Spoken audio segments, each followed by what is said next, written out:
하나님의 말씀 보겠습니다. 야고보서 1장 19절부터 27절 말씀입니다. 신약성경 히브리서 바로 다음이죠. 야고보서 1장 19절부터 27절 말씀까지입니다.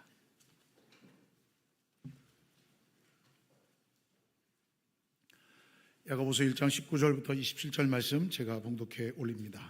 내 사랑하는 형제들아, 너희가 알지니 사람마다 듣기는 속히 하고 말하기는 더디하며 성내기도 더디하라. 사람이 성내는 것이 하나님의 의를 이루지 못함이라.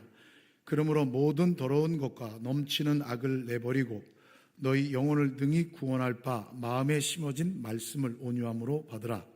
너희는 말씀을 행하는 자가 되고 듣기만 하여 자신을 속이는 자가 되지 말라. 누구든지 말씀을 듣고 행하지 아니하면 그는 거울로 자기의 생긴 얼굴을 보는 사람과 같아서 제 자신을 보고 가서 그 모습이 어떠했는지를 곧 잊어버리거니와, 자유롭게 하는 온전한 율법을 들여다보고 있는 자는 듣고 잊어버리는 자가 아니요 실천하는 자니 이 사람은 그 행하는 일에 복을 받으리라. 누구든지 스스로 경건하다 생각하며 자기 혀를 제갈 물리지 아니하고 자기 마음을 속이면 이 사람의 경건은 헛것이라. 하나님 아버지 앞에서 정결하고 더러움이 없는 경건은 곧 고아와 과부를 그 환난 중에 돌보고 또 자기를 지켜 새 속에 물들지 아니하는 그것이니라. 아멘. 할렐루야. 우리 전호자와 계신 분들과 함께 인사할까요? 사랑합니다. 축복합니다. 네, 주님의 이름으로 사랑하며 축복합니다. 제가 지금 안 하던 짓을 계속하고 있습니다. 여러분들에게 이렇게 노트를 달 수 있는 그 페이퍼를 나눠드렸는데요. 사실 이제 지난주에 사실은 이 작업은 3주만 한다고 제가 이제 말씀드렸잖아요. 근데 이제 지난주에 우리 제자반 개강을 앞두고 이제 번개 모임을 가졌어요. 그래서 모여서 이제 대화를 나누는데 이 얘기를 하는 거예요. 목사님 이게 너무 좋은 거예요, 그러는 거예요. 예? 그래서 또 계속 해주세요, 그러는 거예요. 그래서 그러면 일이 되는데 제가 이제 그런 거예요. 그래서 근데 너무 좋다고 하는 말. 그 다음에 어제도 제가 그 말씀을 들어서 성도님들이 한 분이라도 좋다면 하는 게 맞다, 이 생각이 드는 거예요. 근데 이제 이렇게 하게 되면 버전이 좀 업그레이드가 돼야 되거든요. 업그레이드가 되려면 제가 설교 준비 더 빨리 끝내야 되거든요.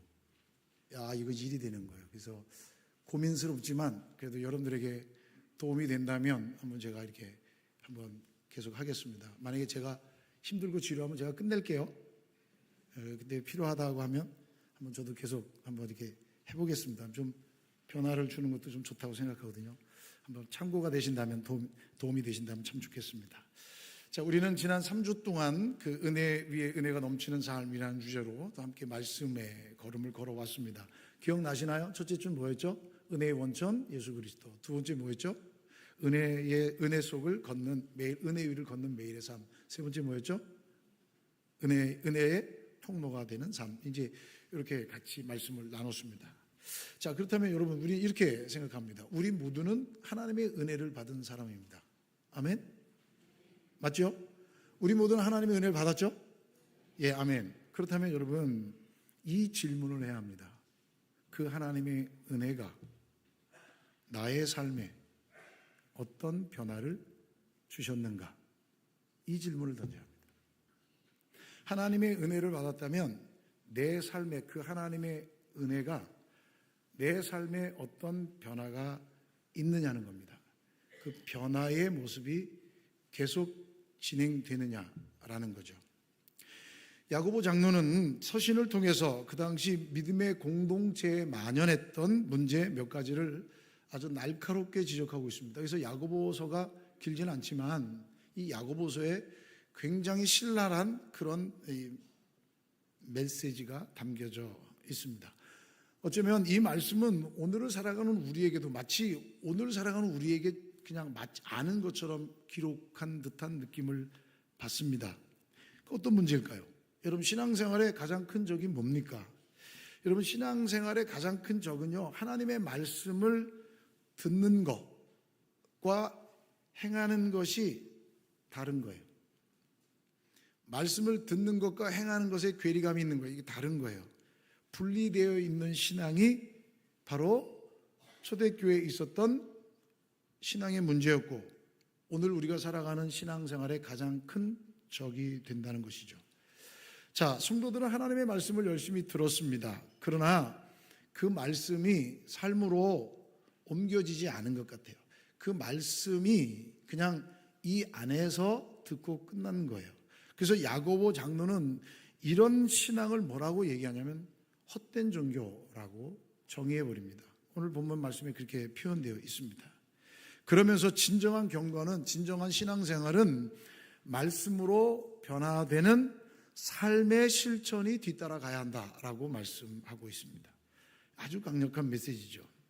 저는 오늘 여러분과 함께 같이 하나님의 강력한 은혜가 단지 감동이나 혹은 지식적 깨달음으로 끝나지 않았으면 좋겠습니다.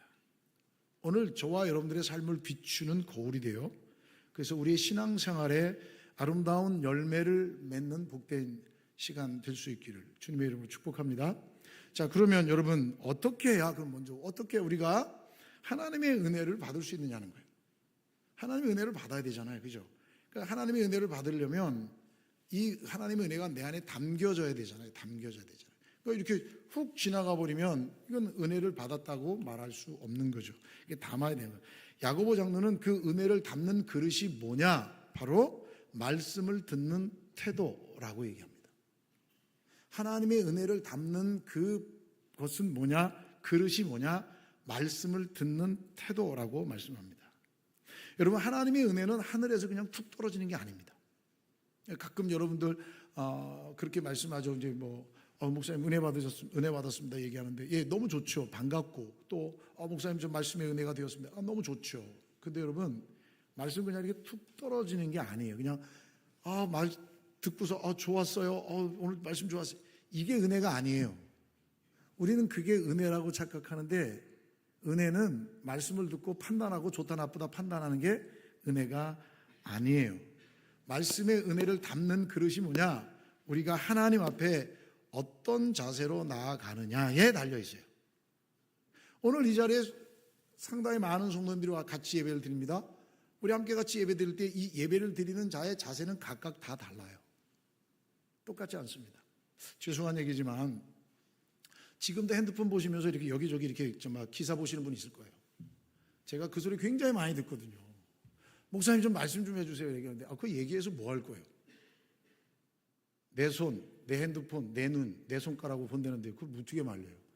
그건 뭐 어쩔 수 없는 거예요. 일부 예배 때는 막 설교 시간에 핸드폰 울리고 막 난리 나가지고 막 띵동 해가지고 막 설교 2번이나 끊어졌어요. 그러니까 그런 일들이 있는 거예요. 여러분, 한번 저 한번 따라해 보실까요? 제가 중고등부와 청년들한테 늘 수련회 때마다 하는 얘기예요. 저 한번 따라해 주세요. 죄송하지만 하나님의 은혜는 카카오톡으로 오지 않는다. 여러분, 하나님의 은혜는 카카오톡으로 안 옵니다. 맞아요? 틀려요? 또 하나, 하나님의 은혜가 전화로 와야 하나요? 하나님의 전화 받아보신 분 한번 손 들어보세요. 좀 알려주세요. 저 핸드폰 사게, 그 핸드폰. 그 통신사로 옮기게 해줘요. 여러분, 하나님의 은혜는 절대 그렇게 안 오거든요. 그러니까 저는 예배 드릴 때 핸드폰 안 갖고 옵니다. 안 갖고 옵니다. 우리 교육자들은 급하게 무슨 일이 있을까봐 이제 핸드폰을 지참하고 있고 이제 그러는데, 예. 근데 제가 교육자들도 핸드폰 갖고 쓸데없이 이렇게 보면 제가 난리 치거든요. 평상시에 이게 CCTV가 저 방송실을 딱 비추거든요. 그럼 방송실에서 뭐 하는지 다 보거든요. 그러니까 여러분, 그거는 우리가 하나님 앞에 예배 드릴 때 예배 드리는 태도가 은혜를 담는 그릇인 거예요. 이미 태도에서 끝났어요. 여러분들도 아시잖아요. 그죠? 억지로 온 사람은 그렇다 치더라도 억지로. 그래도 감사해요. 억지로라도 오셔서. 와이프한테, 아내한테 끌려온다든지, 또 이렇게 누구에게 끌려왔대요. 그것도 감사해요. 그것도 은혜. 그런데 여러분 보세요. 정말 우리가 신앙생활 한다면 하나님 앞에 나아가는 우리의 태도가 말씀을 담는 그릇이라는 거예요. 19절 보세요. 이렇게 되어 있어요. 내 사랑하는 형제들아, 너희가 알지니 사람마다 듣기는 속히 하고 말하기는 더디하며 성내기도 더디하라. 이렇게 말씀합니다. 야고보 장로가 여러분 뭐라고 얘기해요? 내 사랑하는 형제들아 이렇게 얘기합니다. 여러분 이 야고보 장로는 이 야고보서를 기록한 야고보는 예수님의 제자가 아니에요. 예수님의 제자는 사도행전에 제일 먼저 순교한 인물이 제자가 야고보 제자예요. 여기서 나오는 야고보 장로는 누구냐면 예수님의 동생의 동생.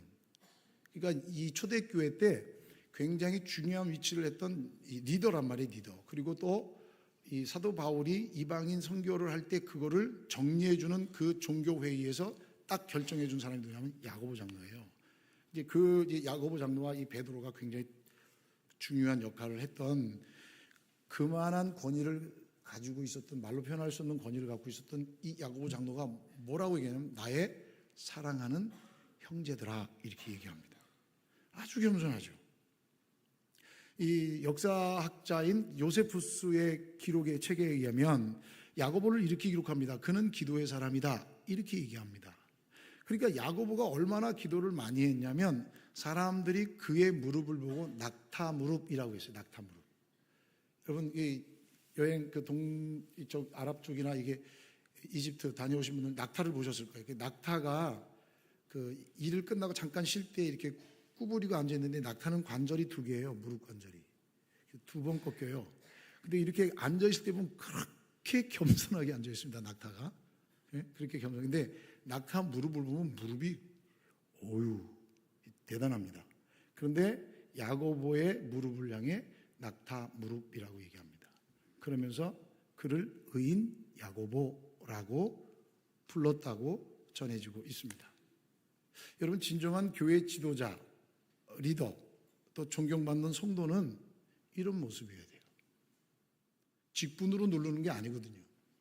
목사, 장로, 권사, 직분자잖아요. 이 직분으로 누르는 게 아니거든요. 이런 존경을 받아야 돼요. 이런 믿음의 모습들이 있어야 돼요. 겸손함이 있어야 되는 거예요. 그게 진짜 어른이에요. 교회에 어른이 있느냐 없느냐가 교회의 성장과 영적인 성숙을 좌지우지하거든요. 어른은 만들어지는 거예요. 여러분 지금 야고보가 뭐라고 얘기했냐면 이렇게 얘기합니다. 듣기는 속히 하고 이렇게 말합니다. 듣기는 속히 하고. 듣기는 속히 하라는 말의 의미는 뭐냐면 하나님의 말씀에 대한 자세입니다. 곧 하나님의 말씀을 잘 경청하고 즉각적으로 받아들이는 마음의 자세가 듣기는 속히 하고 이 얘기입니다. 즉 하나님의 말씀에 마음을 열고 민감하게 반응할 수 있어야 한다는 얘기입니다. 하나님의 말씀을 민감하게 받아들이라는 거예요. 하나님의 말씀을 온전히 받아들이기 위한 영적인 준비가 바로 이거예요. 여러분 18절 말씀에 보면 이미 우리는 하나님의 말씀으로 거듭난 자들이기 때문에 우리가 하나님의 은혜를 받은 사람은 어떻게 해야 되느냐? 하나님의 말씀 앞에 그 겸손함이 있어야 함을 이야기해 주고 있습니다. 여러분 우리가 하나님의 말씀을 받을 때 이게 흥분되어 있거나 혹은 교만과 분노함이 가득 차 있다면 여러분 결코 하나님의 은혜가 뿌리 내릴 공간이 없어요. 안 돼요. 여러분 그게 안 들어오게 돼 있어요. 하나님의 말씀 앞에 정말 하나님의 은혜를 받을 수 있는 담을 수 있는 그릇은 뭐냐? 우리의 예배 태도에 달려 있다는 거예요. 말씀 앞에 겸손하게 말씀을 잘 전하냐 못 전하냐가 하나님의 말씀 앞에 겸손한 거예요. 듣기는 속히 하라는 말이 그 말입니다. 우리의 마음이 교만해지지 않도록 해야 되는 거죠. 그러면서 뭐라고 하냐면 말하기는 더디하며 이 더디한다라는 말은 뭐냐면 성급하게 말하지 말라는 거예요. 그러니까 남의 말을 끊고 자기 주장을 하는 사람들이 있어요. 가끔 보면 얘기할 때 남의 얘기를 안 들어 그냥 혼자 그냥 막 이거 여러분 좋은 거 아닙니다. 말하기를 더디한다는 것은 듣는 것과 연결이 되어 있습니다. 즉 다른 사람의 말을 충분히 듣고 진중하게 생각을 한 후에 말하라는 조언이죠. 성급한 말은 왜 안 되느냐? 분노를 일으키고 말을 성급하게 하면 실수가 되고 말을 성급하게 하면 분노가 되는 거예요. 여러분. 공동체에 악을 끼칩니다 라고 성경은 분명히 말씀해 주고 있어요. 그래서 말하기는 더디하라. 그러니까 우리는 말하기를 지금 당장 안 해도 돼요. 그냥 하루 정도 지나도 되고 일주일 지나도 되고 한 달 지나도 되고 뭐 1년 지나도 돼요. 왠지 아세요? 하나님은 우리를 평생 참아주시니까. 그러니까 우리는 그냥 1년 참아도 괜찮아요. 다 얘기 안 해도 된다니까요. 그걸 내 눈에 내 방법에 거슬려서 말하는 사람들, 죄송합니다. 말하기를 더디하십시오. 교회는 그런 말들이 많으면 안 돼요. 말들이 많으면 이 말들이 수면 위로 올라오지 않는 것도 은혜예요. 그게 영적인 하나님의 그 영성이라고 그러죠. 교회 영성. 교회 분위기라는 게 있거든요. 예배를 드릴 때 교회 분위기가 있어요. 아무리 말이 많아요. 우리 교회는 말이 많을까요, 적을까요? 되게 많습니다. 제가 들을까요, 안 들을까요? 안 듣습니다. 안 들어요, 그런 얘기를. 왜요? 귀담아 들어봐야 소용이 없거든요. 그러니까 여러분, 말이 많은 것은 도움이 안 돼요. 진짜. 이거는 성경에서 뭐라고 하냐면 거짓 경건, 헛된 종교라고 얘기합니다. 그 다음에 또 뭐라고 돼 있어요? 성내기도 더디하라. 여러분, 이건 일반적인 화를 얘기하는 게 그냥 뭐가 이거 잘못, 이게 아니라 이 말하면 뿌리 깊이 박힌 분노를 얘기하는 겁니다. 경노, 뿌리 깊이 박혔어요. 그래서 이렇게 되는 거죠. 화났어요? 이렇게 얘기를 들으면 여러분 한 번쯤 생각해 봐야 돼요. 나 화났는데? 그 생각해 봐야 돼요. 저도 가끔 이 소리 들어요. 저희 집사람한테. 화나서? 아니? 화냈네. 안 냈다니까? 이 말은 무슨 얘기냐면요. 감추고 싶은 거예요, 화난 거를. 솔직히 화는 났는데. 이제서야 고백하지만. 진짜요, 그죠? 그러니까 성내기를 더디하라. 이렇게 하지만. 그러니까 가슴속 깊이, 분노가 차 있는 사람이에요. 목소리 톤 자체가, 말하는 톤 자체가 이미 분노가 돼 있어요. 여러분, 사랑스럽고 겸손한 사람의 말은 부드럽고 온유합니다. 그 사람의 마음을 감동해요. 그 사람을 만나면 행복하거든요. 근데 분노가 가득 차는 사람이 있어요. 너 일로 와봐.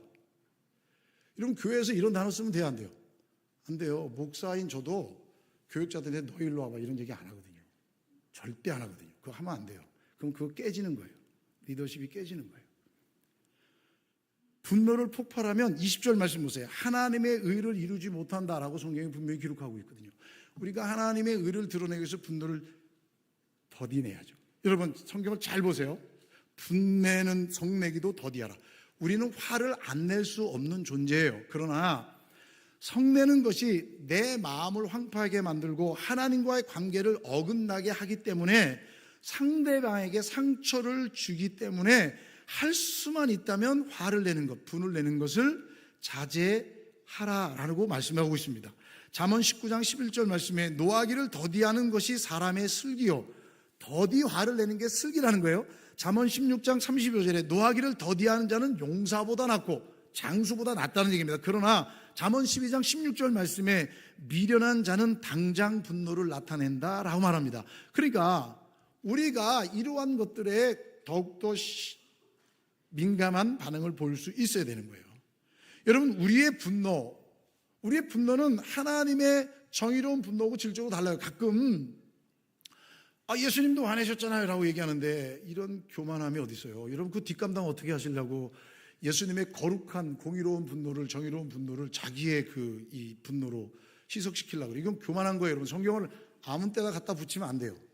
이단만 아무 때나 갖다 붙이는 게 아니라 자기 편리한 대로 아무렇게나 해석하는 사람이 있어요. 성경은 남의 잣대나 나의 잣대나 똑같아야죠. 그죠? 그러니까 이거는 그렇게 갖다 대면 안 되고, 여러분, 인간의 격렬한 분노는 하나님의 뜻을 이루기는커녕 오히려 불의를 낳고 그 다음에 관계를 파괴시킵니다. 그러니까 이건 안 되는 거예요. 그러니까 하나님의 은혜를 흘려보내기 위해서 우리가 은혜를 담아야 되는데 이 은혜를 담는 태도가 뭐냐? 말씀을 받는 태도라는 거예요. 이게 얼마나 중요한지를 얘기하고 있는 거예요. 이건 계속해야 돼요.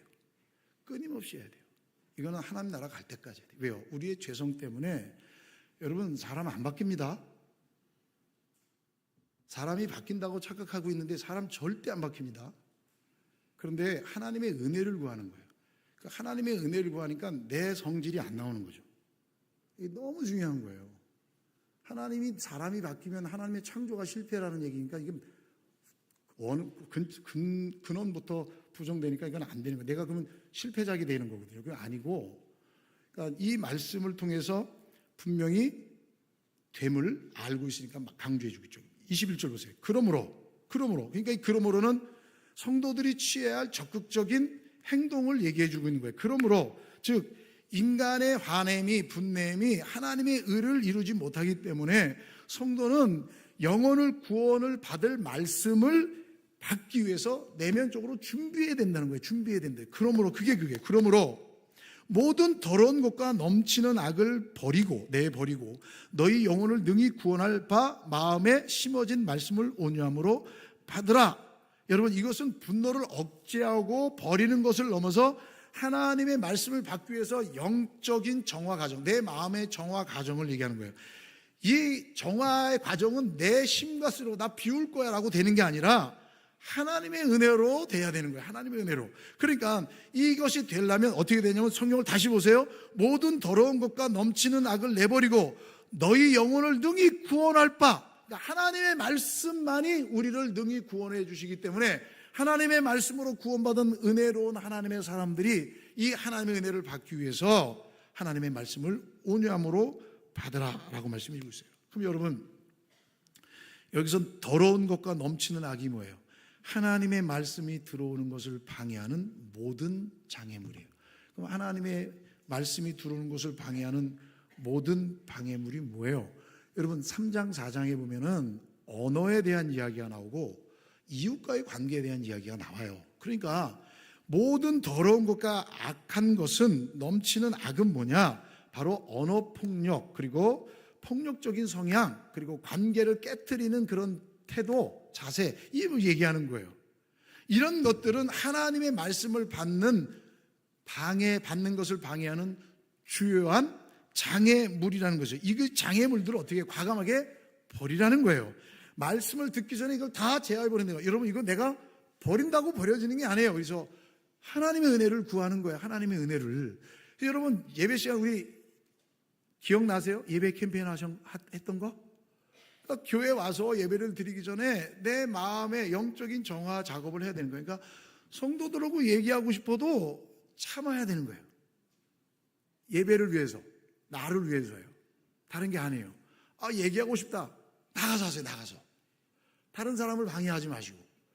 그 소곤소곤 얘기가 들리면 힘들거든요. 그러니까 이 예배 때 하나님 앞에 어떤 자세로 와 있느냐에 따라 성도의 신앙의 질은 전혀 달라요. 오늘 분노를 가지고 오셨습니까? 제 소리가 귓등으로 들릴 거예요. 오늘 마음에 불안함이 있습니까? 불편함이 있습니까? 빨리 안 끝난다고 시계 12번 더 봤을 겁니다. 여러분, 그것이 우리의 모습이에요. 이 모든 장애물들은 하나님의 말씀을 받는 장애물들입니다. 이걸 과감하게 버려야 할 것을 말씀해 주고 있습니다. 그리고 그 빈자리에 온유함으로 말씀을 받아야 한다라고 가르치고 있어요. 너희 영혼을 능히 구원할 바 마음에 심어진 말씀을 온유함으로 봐라. 말씀으로 우리가 구원을 받았으니까 말씀에 심겨질 수 있는, 우리를 능히 구원할 수 있는 이 말씀이 심겨질 수 있도록 이 말씀을 온유함으로 받으라 라는 거예요. 그러니까 성령을 통해 우리 마음에 심겨져 새로운 생명과 구원의 능력을 가져오는 씨앗, 이게 뭐예요? 복음이잖아요.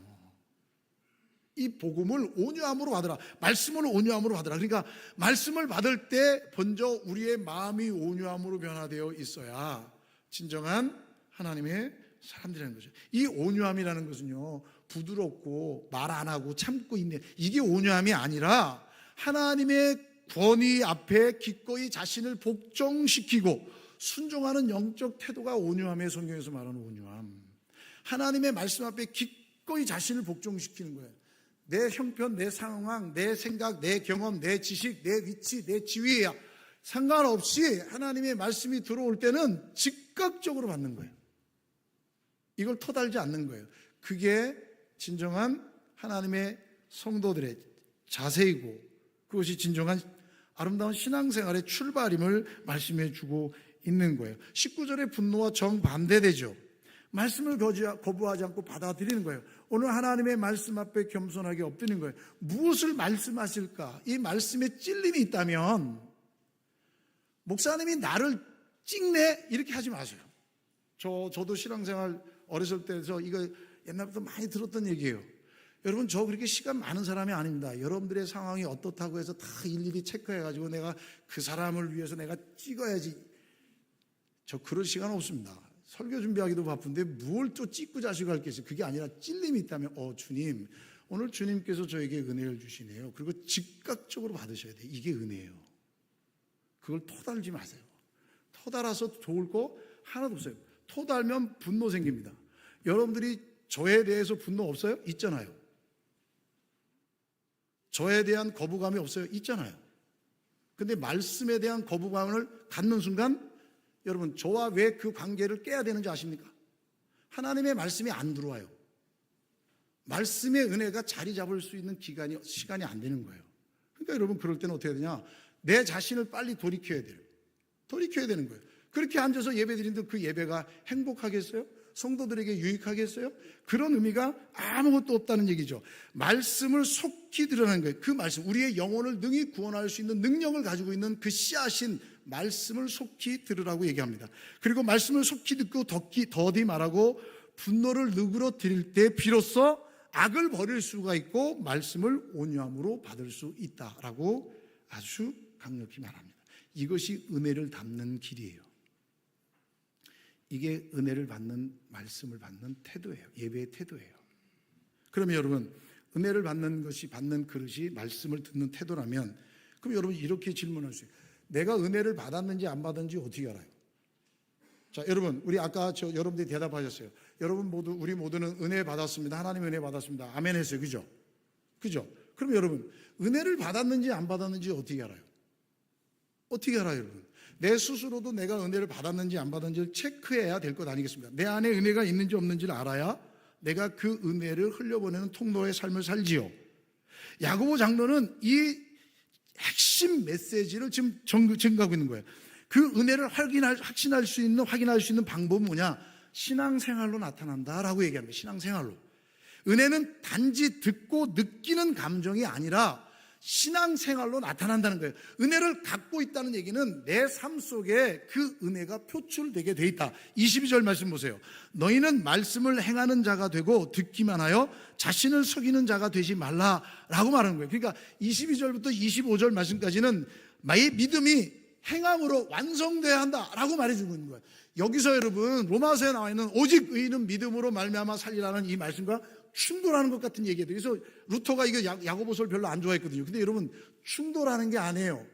믿음이 있고, 여러분, 믿음이 있고 말씀에 은혜가 있고 그 말씀을 받는 태도가 온유해져서 내 마음속에 담기면 삶이 변하게 되어 있고 내 인격이 변하게 되어 있고 언행이 변하게 되어 있다는 얘기예요. 그런데 야고보 장로가 뭐라냐면, 만약에 말씀을 듣기만 하고 행하지 않는 믿음은 스스로 속이는 것이라는 거예요. 자기 스스로 가스라이팅 하는 거예요. 나 믿음이 있어, 나 구원받았어라고 가스라이팅 하는 거예요. 그래서 나중에 하나님 앞에 갔을 때 난 너를 모른다라고 거부당할 수 있다는 얘기예요. 이런 낭패가 어디 있어요? 내가 믿음을 읽고 내가 내 안에 은혜가 담겨져 있다는 것은 삶으로 나타나게 돼 있어요. 삶으로. 그게 신앙생활이잖아요. 신앙생활은 믿고 사는 게 신앙생활이잖아요. 하나님의 말씀을 들으면 그 말씀에 순종하는 삶을 살 때 비로소 진정한 믿음을 가졌다는 증거가 된다라고 말씀해 주고 있어요. 굉장히 강한 표현이에요. 지금 이 말씀이 그냥 하는 말이 아니라, 만약 하나님의 말씀을 들었지만 그 말씀이 내 삶을 전혀 바꾸지 않고 내 언행이 바뀌지 않았다면, 생각이 바뀌지 않았다면 경건한 것처럼 스스로 착각하며 살았다라는 것이 야고보 장로의 강력한 메시지예요. 가짜 신앙이라는 거예요. 가짜 신앙. 여러분, 우리 모두는 하나님 앞에 가서 설 거예요. 사람이 판단하지 못해요. 각자가 할 수 있어요. 저도 마찬가지예요. 제 안에 분노 없겠어요? 있죠. 저 안에 미움 없겠어요? 있어요. 저 안에 아쉬움 없겠어요? 있어요. 그런데요, 그거를 제가 가지고 있으면 이 자리에 못 써요. 못 써요. 제가 어제 메일을 하나 받았어요. 메일을 받았는데 보낸 메일이 제 메일이에요. 메일 계정이. 느낌이 쎄한 거예요. 털린 거예요, 제 계정이. 그래서 제가 들어가 봤어요. 그랬더니 외국에서 온 메일이에요. 외국에서 영어로 저한테 메일 보낸 사람이 없거든요. 근데 왔어요. 그래서 그거를 봤더니, 너 걸렸어. 네가 컴퓨터에 앉아서 음란한 동영상을 보고 그 다음에 음란한 짓 하고 하는 거 다 찍혔어. 이 계좌로 돈 보내. 뭐예요, 여러분? 피싱이에요, 피싱. 근데 만약에 여러분, 제가 진짜 그 자리에서 그런 엄한 짓 하면 제가 이 자리에 쓸 수 있어요? 쓸 수 있죠. 그럼 가짜예요, 가짜. 가짜. 여러분 잘 생각해 보세요. 내가 하나님의 말씀 앞에서 정말 믿음의 고백이 있느냐. 그래서 사도 바울은 이걸 뭐라고 얘기하냐면 이렇게 얘기해요. 거울로 비유해요. 거울로. 22절 보세요. 누구든지 말씀을 듣고 행하지 아니하면 그는 거울로 자기의 생긴 얼굴을 보는 사람과 같아서 제 자신을 보고 가서 그 모습이 어떠했는지를 곧 잊어버리거니와. 이 표현의 의미는 이거예요. 그때 당시의 거울은 지금 우리가 보는 그 맑은 거울이 아니고 청동기 거울이에요. 청동기. 구리로 된. 그래서 구리를 막 닦아야 돼요. 그러니까 이렇게 아주 맑게 보이진 않아요. 거울을 보고 자기의 모습을 잊어버릴 수가 있는 거예요. 근데 지금 그 얘기하는 거예요. 여러분 우리가 거울을 보고 돌아서서 저 거울에 나타났다는 사람이 누구지? 라고 말할 수 있어요? 안 되죠. 그건 이상한 거죠. 만약에 그러면 빨리 병원 가셔서 검사 받으셔야 돼요. 제가 들어올 때 제가 주일날 거울 제일 많이 본다 그랬잖아요. 제일 많이 봐요, 진짜 거울. 거울 잘 안 보는데 막 머리 봐야죠, 넥타이 봐야죠, 몸 봐야죠. 내려오면서도 두 번 보고 막 이러거든요. 왜요? 제가 이게 단정해야 되니까. 그러니까 여러분, 근데 그걸 보고서 내가 아까 넥타이 어떻게 맸지? 이러면 저도 이상한 거예요. 그 얘기하는 거예요. 즉 말씀이라는 거울을 통해서 나의 죄를 보고 나의 부족한 것을 깨닫고 하나님의 뜻을 분명히 발견했다면, 감동했다면, 결단했다면, 찔림이 있다면 나가는 순간 잃어버리면 안 된다는 얘기예요. 그런데 신앙생활의 이중적인 면이 뭐냐? 여기서는 은혜가 있는데 저 문만 나가면 계단에서 싸울 수 있고 엘리베이터에서 싸울 수 있고 식당에서 싸우고 횡단보도 앞에 싸우고 운전하다 싸우고 성질내고 할 수 있다는 얘기예요. 이게 아니란 얘기예요. 그냥 똑같이 살아간다? 그냥 교회는 교회지, 예배는 예배지, 삶은 달라. 목사님 그런 소리 하지 마세요. 목사님 세상을 모르는데요. 세상은 그렇지 않아요. 다 그렇게 살아요. 여러분 목회자 사회도 대단합니다. 제가 그제 전화 참 많이 받았어요. 어떤 동기 목사님이 전화하세요. 형, 노예에서 저 죽이려고 해요. 노예에서 목사 하나 죽이기 쉬워요. 진짜 쉽다고요. 왜 그래? 라고 했더니 잘못된 걸 말했다고 그거 입막음하려고. 이게 목사 세계, 이게 장로 세계고. 지금 이게 돌아가는 얘기들 많이 들었어요? 돈에 이런 표현을 쓰면 좀 안 되니까 돈을 너무 사랑하는 사람들이 많아요. 그래서 아닌 것도 옳다고 얘기해요. 돈만 주면. 제가 보면서 총회 정치 안 한 게 참 다행이다. 그런데 여러분 좀 관심은 있거든요. 왜요? 내교도 아니고 내가 목사고 하나님의 제자니까 바르게 가야죠. 바르게 해야죠. 바르게 하도록 해야죠. 그걸 눈 감아줄 수는 없잖아요. 그죠? 그러니까 그런 일들을 하는 사람들을 보호해줘야죠. 지켜줘야죠. 함께 해야죠. 예, 맞아요. 얼마나 유혹이 많은지 몰라요. 그런 세상이에요. 근데 여러분 어떻게, 저는 신기해요. 그렇게 하고서 강단에 서서 말씀 전할 수 있나? 가짜죠. 내가 너를 알고 있는데 가짜죠. 내가 네 행동을 아는데 그거 가짜죠. 여러분 안 그렇습니까? 나를 가장 내가 잘 알잖아요. 나보다 나를 더 잘 아시는 분 하나님이잖아요. 여러분 교회를 나서는 순간 다 잊어버리면 이거는 야고보 장로가 뭐라고 해요? 자기 기만 이렇게 얘기하는 거예요. 자기 기만. 자기를 속이는 거예요. 자기를 속이는 거예요. 그런데 반대되는 사람이 있어요. 25절 보세요. 자유롭게 하는 온전한 율법을 들여다본다는 게 주의 깊게 보고 깊게 묵상한다는 얘기예요. 하나님의 말씀을 깊이 보고 있는 자는, 깊이 들여다보고 있는 자는 듣고 잊어버리는 자가 아니요 실천하는 자니 이 사람은 그 행하는 일에 복을 받으리라. 하나님의 말씀을 깊게 보고 그것을 가서 그 말씀대로 살아가는 자는 복 있는 사람이다. 이 복 있다는 얘기는요, 하나님께 큰 물질적인 복을 받았다는 얘기가 아니라 하나님과의 바른 관계에서 오는 축복, 행복, 은혜, 기쁨, 자유함을 얘기하는 거예요. 늘 뒤통수가 캥기면 여러분 어떻게 하겠어요? 우리 신앙인은 그래야 되는 거예요. 여러분 말씀을 들을 때 찔림이 있다. 그럼 여러분 다른 거예요. 말씀을 들을 때 내가 갈등이 있다. 죄송한 얘기지만 하나님의 은혜를 더 사모해야 돼요. 말씀을 들었는데 콧방구 끼고 싶다. 죄송합니다. 그 다음 말은 제가 안 하겠습니다. 사랑하는 성도 여러분, 예수님께서는 그 말씀을 듣고 순종하는 사람을 향하여 반석 위에 집을 지은 지혜로운 사람이라고 말씀해 주고 있거든요. 복 있는 사람이죠. 하나님과의 바른 관계 속에 있는 참 즐거움과 행복, 그 자체에서, 그 말씀에 순종해서 오는 희열, 그 감격은 어느 누구도 막을 수 없어요. 이게 뭐예요? 이게 신앙생활이에요. 이게 신앙생활이에요. 그래서 내가 은혜를 받았는지 안 받았는지를 어떻게 알 수 있느냐? 나의 삶을 보면 아는 거예요. 여기서와 집에서와 바깥에서의 삶, 직장에서와 가정에서의 삶. 저도 마찬가지예요. 제가 설교합니다. 저희 자녀들이, 저희 집사람이 저의 설교를 듣습니다. 근데 제가 만약에 말하는 것과 집에서 행동이 다르다면 어떻게 제가 하겠습니까? 평생 걔들 앞에 짐이 되는 목사 아버지가 될 텐데, 거지 같은 목사 아버지 되는 건데, 저는 더 힘들어요. 철저하게 지켜야 되니까. 사랑하는 성도 여러분, 우리 모두가 하나님의 은혜를 받은 사람들 아닙니까? 하나님의 은혜를 담는 그릇이 뭐라고요? 말씀을 듣는 태도라 그랬어요. 그러면 은혜를 확인할 수 있는 방법이 뭐라고요? 신앙생활이에요. 어떤 신앙생활을 하느냐? 그렇게 살아갈 때, 그런 신앙을 살아갈 때, 야고보장도 뭐냐면 열매가 나타난다 이렇게 얘기해요. 열매가 나타난다. 그렇게 살아가면 열매가 있다는 거예요. 열매. 어떻게 해요? 어떻게 열매가 나타나느냐? 26절 보세요. 누구든지 스스로 경건하다 생각하며 자기 혀를 제갈 물리지 아니하고 자기 마음을 속이면 이 사람의 경건은 헛것이라. 어떻게 신앙의 열매로 나타나냐? 경건한 모습으로 나타나는 거예요.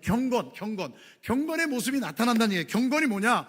한글 성경, 정말 우리 사전을 보니까 공경하는 마음으로 깊이 삼가고 조심함, 이런 의미입니다. 공경하는 마음으로 깊이 삼가고, 그러니까 조심하다는 얘기죠. 함부로 행동하지 않는 거죠. 그런데 성경적으로 말할 때, 신앙적으로 말할 때 경건이 뭐냐? 하나님을 기쁘시게 하려는 생활이에요. 하나님을 기쁘시게 하는 생활은 말씀에 순종하는 거죠. 하나님의 백성의 거룩함을 드러내는 것은 말씀을 지키는 거죠. 하나님을 향한 공경과 그 평안이 외적으로 그의 언행 전반에 나타나는 것, 즉 하나님의 평안이 우리의 삶과 말과 행동에서 그대로 나타나는 것, 이게 뭐예요? 이게 경건이에요. 이 모든 것을 다 종합하면 여러분 앞에 말했던 신앙생활이 되는 거예요. 신앙생활을 하면 이런 열매들이 나타난다는 거예요. 그런데 말씀을 행하는 자가 아닌 듣기만 하는 자, 말하기를 더디하지 않는 자의 신앙생활은 거짓이라는 거예요. 혀를 다스리지 못하면서 경건하다고 믿는 것, 혀를 제갈 물리지, 이거 야생마의 고삐를 달다 그 얘기예요. 그러니까 자기 혀를 다스리는 거죠. 자기의 혀를, 입술을 제어하지 못하면서 경건하다고 하는 것은 자기 자신을 속이는 행위며, 이런 경건은 헛것이다, 무가치한 것이다 라고 말씀하고 있는 겁니다. 27절 보세요. 27절. 그럼 이 경건의 모습이 뭐냐? 하나님 아버지 앞에서 정결하고 더러움이 없는 경건은, 이게 무슨 말이에요? 경건이 있는데 정결하고 더러움이 없는 경건이 있대요. 그럼 반대로 정결하지 않고 더러운 경건이 있다는 얘기죠. 그죠? 보세요. 곧 고아와 과부를 그 환난 중에 돌아보고 또 자기를 지켜 세속에 물들지 아니하는 그것이라. 자, 진정한 경건은 뭐냐? 정결하고 더러움이 없는 경건은 뭐냐? 첫 번째 제시한 것은 고아와 과부를 돌아보는 것이라고 했어요. 이 고아와 과부를 보는 것은 그때 당시에 가장 힘들고 어렵고 불쌍한 사람의 대명사가 고아와 과부입니다. 오늘날로 얘기하면 무슨 얘기냐면, 노동자들, 이 뜨거운 땡볕에, 여러분 아파트 사시는 분들 한번 생각해 보세요. 여러분 화장실 가셔서 일 보시면 어떻게 해요? 어떻게 청소하세요? 물 내리면 끝나잖아요. 그죠? 제가 묻겠습니다. 여러분 세대 몇 세대 삽니까? 제가 사는 아파트 세대에는 120세대가 살고 있습니다. 한 층마다 8세대가 15층이니까 120세대죠. 120세대가 한 사람당 한 명씩만 화장실 쓰면 어디 가요? 정화조로 가잖아요. 그러면 전체 정화조 있을까요? 그 정화조 누가 청소해요? 그 사람들을 보면서 자기 자식에게, 야, 너 공부 안 하면 냄새나는 일 한다, 이럴 수 있어요? 무시하지 말아야 되는 거예요. 우린 너무나 많아요. 길거리에서 노동하는 사람들. 여러분, 깨끗한 거리가 좋지요. 밤새 누군가가 땀을 흘리며 청소하고 쓸었기 때문에 깨끗한 겁니다. 그들의 수고에 감사할 줄 알아야 돼요. 내가 조금 깨끗한 옷을 입었다. 사무실에서 근무하시는 분들은요, 현장에서 일하시는 분들에게 감사해야 돼요. 여러분들의 돈을 벌어주는 사람이 그 현장에서 일하는 사람들이거든요. 기업하시는 분은요, 일하는 사람들에게 감사해야 돼요. 물론 일하시는 분들은 사장님들, 회장님께 감사해야죠. 일할 수 있는 기회를 주셨으니까. 이 상호 보완적인 거죠. 여러분, 진정한 경건은 여러분 그런 힘들고 어려운 사람을 돌아보는 거예요. 그들을 착복하고 뺏고 무시하고 발로 짓밟는 게 아니라, 내가 가지고 있고 내가 가지고 있는 지위로 누르는 것이 아니라 겸손하게 그들을 돌아보는 것, 그들을 안아주는 것, 병든 자, 갇힌 자, 약한 자들을 보호하는 것, 이게 경건의 열매예요. 그게 신앙생활의 열매예요. 그래서 예수 믿는 사람들은요, 겸손해야 돼요. 겸손해야 돼요. 지난달인가요? 얼마나 더웠어요, 7월 달에. 근데 이제 기사 하나 봤어요. 뭐냐면 아파트 경비실에 에어컨 틀었다고 에어컨 틀지 말라는 거예요. 돈 들어간다고.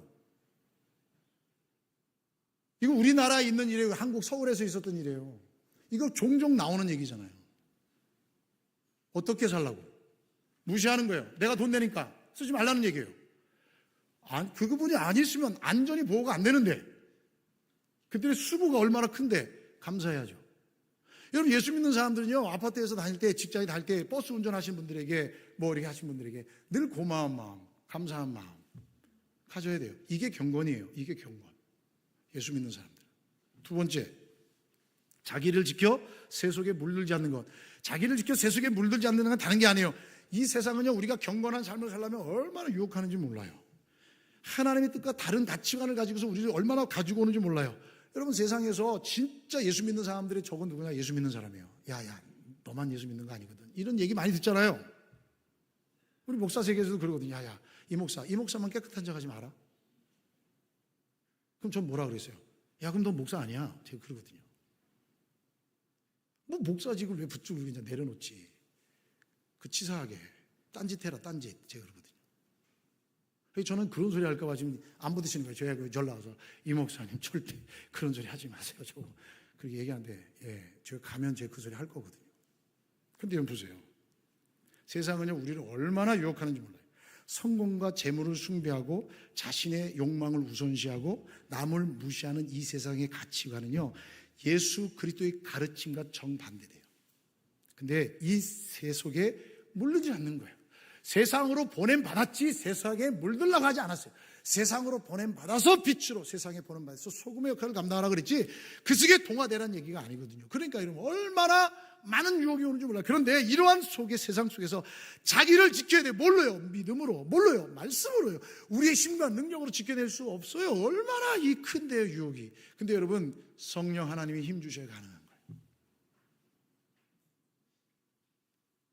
여기서 거룩한 삶, 구별된 삶을 살아내는 게 진짜 경건이고, 그러한 경건의 삶이 신앙 생활이에요. 누가 그 일을 하느냐? 말씀을 귀뚱으로 안 듣는 사람이라니까요. 여러분, 야고보 장로는 그래서 행함이 없는 믿음은 죽은 믿음이다. 아주 날카롭게 지적합니다. 그 믿음이, 행함이 없는 믿음은 구원을 이룰 수 없다. 참된 경건은 말만 앞세우는 것이 아니라 사랑을 몸소 실천하는 행위로 나타나야 된다. 그거예요, 여러분. 이게 나타나게 돼 있어요. 말씀을 정리하겠습니다. 여러분, 경건한 척 하지 맙시다. 아멘? 왜 아멘이 이렇게 작아요? 우리 경건한 척 하지 맙시다. 경건하면 되는 거예요. 뭘 척을 해요, 척을 하기는. 목사인 척 하지 말아야죠. 장로인 척 하지 말아야죠. 권사인 척 하지 말아야죠. 목사로 살고, 장로로 살고, 권사로 살고, 성도로 살고, 집사로 살면 되는 거예요. 아멘? 척할 필요가 없는 거예요. 내가 이 자리에 왜 있는지, 왜 세워주셨는지 알고 깨달으면 그렇게 살아가게 되어 있어요. 그걸 끊임없이 보는 거예요. 말씀의 거울 앞에 비추는 거예요. 내가 누군지를 알아야 되는 거예요. 하나님이 내가 능력이 있어서, 자격이 있어서 주시는 자리가 아니라 하나님의 뜻을 이루게 주셨다면 그 뜻을 이루기 위해 순종하는 거예요. 말씀을 듣기를 속히 하고 말하기는 더디하고 그리고 성내기도 더디하는 것. 그래서 그 말씀을 받아들이는 것. 교회 경건이 없으면 교회는 그냥 친목단체예요. 아무런 힘이 없어요. 경건의 모범을 보이는 교회라는 것은 가장 교회에 대한 교회의 모습을 이루겠다라는 다짐입니다. 우리 모두 경건합시다. 믿음의 사람으로 삽시다. 제자가 됩시다. 제자인 척할 필요 없어요. 그저 하나님께서 인정해 주시는 삶을 살아가는 저와 여러분 되시기를 주님의 이름으로 축복합니다. 기도하시겠습니다. 하나님 감사합니다. 오늘도 변함없는 주님의 사랑으로 우리를 붙들어 주셔서 감사합니다. 믿음의 길을 걸어갑니다. 연약하고 부족합니다. 주님 새 힘 주시옵소서. 말씀의 은혜를 주옵소서. 하나님의 말씀을 받을 수 있는 악한 것들, 더러운 것들 다 성령 하나님 다 도말시켜 주시고 말씀의 은혜가 우리의 심령 가운데 뿌리를 내게 도와주셔서 삶이 변화되고 하나님의 아름다운 신앙의 열매를 드러낼 수 있는 하나님의 백성들 되게 하여 주옵소서. 예수님의 이름으로 기도하옵나이다. 아멘. 우리 자리에서 다 일어나셔서 찬송가 455장 함께 찬양하시겠습니다.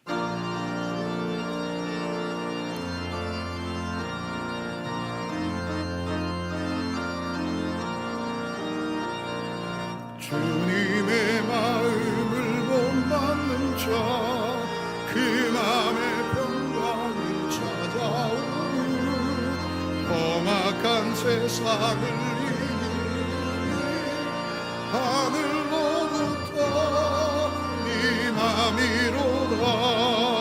주님의 마음 본받아 살면서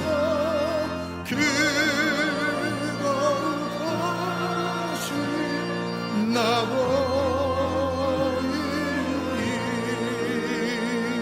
주 모습 내 눈에 안 보여도 그 음성 내 귀에 안 들려도 내 영혼 날마다 주를 만나 신령한 말씀 늘 배우도다. 주님의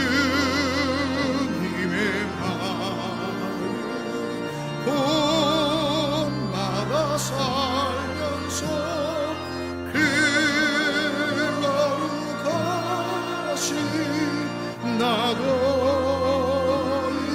이루리.